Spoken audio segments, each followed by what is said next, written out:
Olá, hoje vamos começar aí falando da entrevista do nosso presidente em exercício, Michel Temer, no Fantástico esse domingo.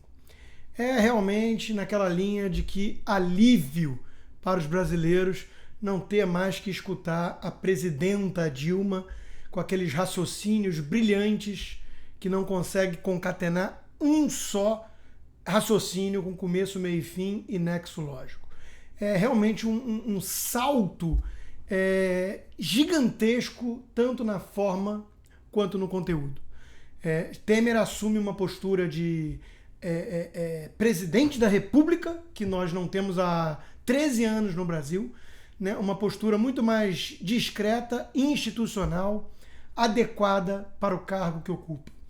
Temer é alguém legalista que respeita a liturgia do cargo, ao contrário do que fazia Dilma e também seu antecessor Lula.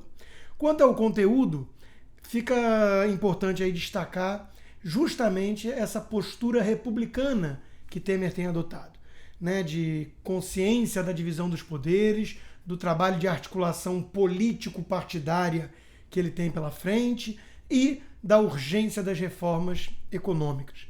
Algumas pessoas acharam que a jornalista do Fantástico foi muito dura com o entrevistado. Eu discordo. Eu acho que o problema não é esse. O papel do jornalismo é exatamente colocar contra a parede os entrevistados, ainda mais quando se trata de governantes. O papel da imprensa é jogar luz sobre o governo. O grande problema não foi essa postura. Era a postura quando o governante era o PT. O PT nunca gostou de entrevistas e só de cartas marcadas e de acordo com os seus já aliados em uma pseudo-entrevista onde, na verdade, servia como propaganda do governo. A mistura que o PT fazia de Estado, governo e partido era total. Temer claramente adota uma visão diferente e, repito, mais republicana. O fato dele ter mantido as fotos da presidente Dilma, que ainda não foi afastada em definitivo, é simbólico, mas relevante. Mostra como ele entende o que está em jogo. E em relação às reformas, né, nós precisamos entender aqui que o Brasil está totalmente quebrado.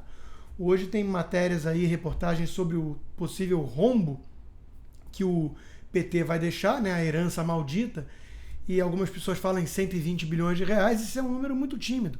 A gente sabe aqui que tem uma equação delicada da equipe do Henrique Meirelles, né, e do próprio Temer. Quanto mais eles reconhecerem de problemas de forma realista agora, no D0, melhor para eles, porque fica claro o tamanho realmente da bomba que o PT jogou em seus colos. O problema é que isso vai, obviamente, assustar também os investidores. Se você reconhecer um tamanho de rombo de 500 bilhões de reais, por exemplo, incluindo aí o déficit dos estados, que vai ter que ser de alguma forma sanado pelo governo federal, as estatais quebradas, só a Petrobras já daria mais do que isso. Vão precisar de injeção de capital. O governo, na verdade, deveria reconhecer um rombo gigantesco, mas a gente sabe que não vai ser na magnitude real. Então estão falando ali de 120, cento e poucos bilhões, em vez dos 96, que todo mundo já sabe que são águas passadas. É muito maior do que isso.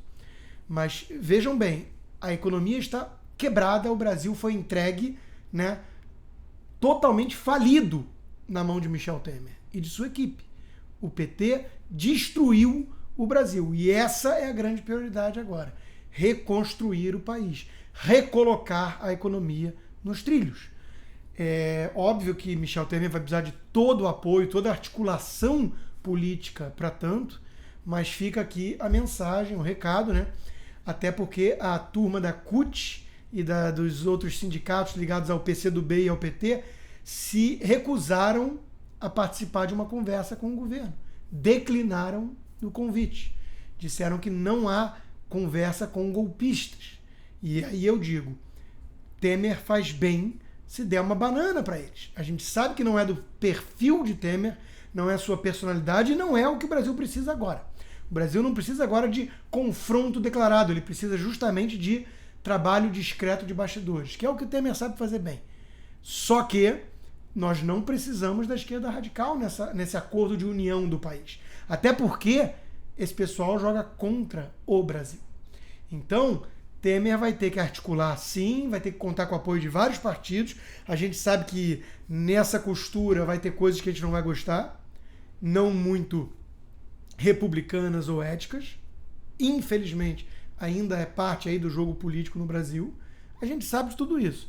Mas dessa turma de esquerda radical, definitivamente a União Nacional não necessita. Esse pessoal vai jogar contra o Brasil, até porque quais são as duas grandes reformas que Temer tem pela frente? Primeira, a previdenciária.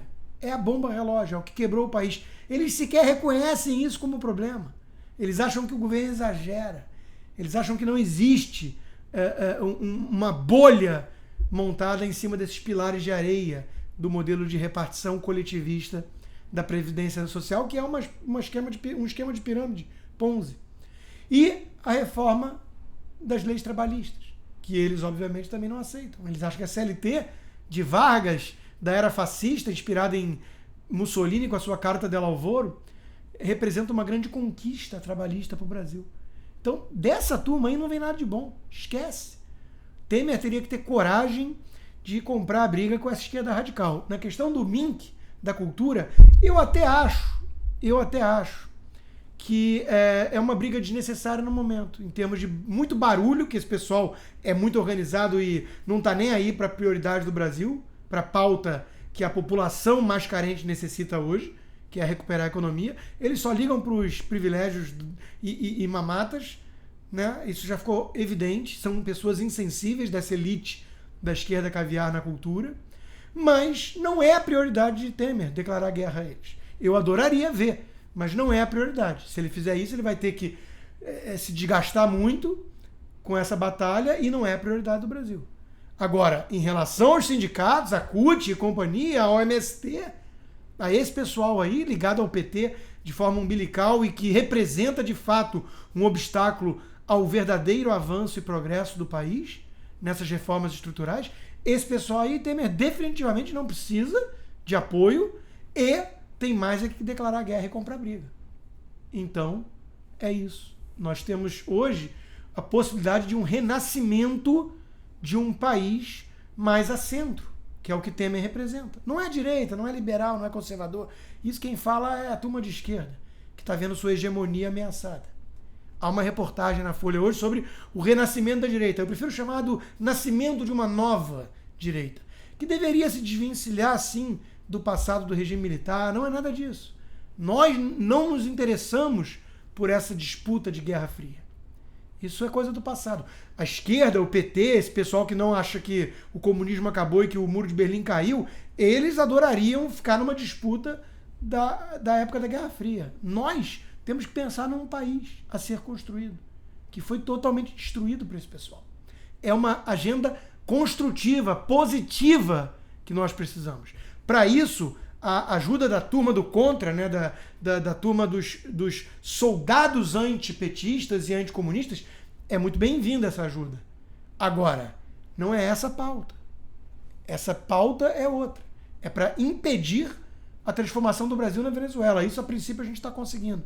E não pode bobear, não pode cochilar. Cochilou, o cachimbo cai.